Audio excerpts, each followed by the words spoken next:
Ram ભજતાયો one ગયું અને ધન ગયું દેતા દાન। રામ ભજતાયો વન ગયું અને ધન ગયું દેતા દાન। આ પરમાર્થમાં જેના પ્રાણ ગયા એ ત્રણે ગયા નવજા।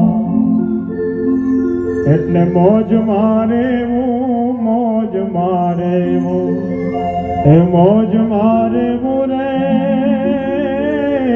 મોજ મારે મોજ મારે મોજ મારે રે। આગમયા ગોચર અલખ ધાણીની ખોજ મારે રે બાપલિયા।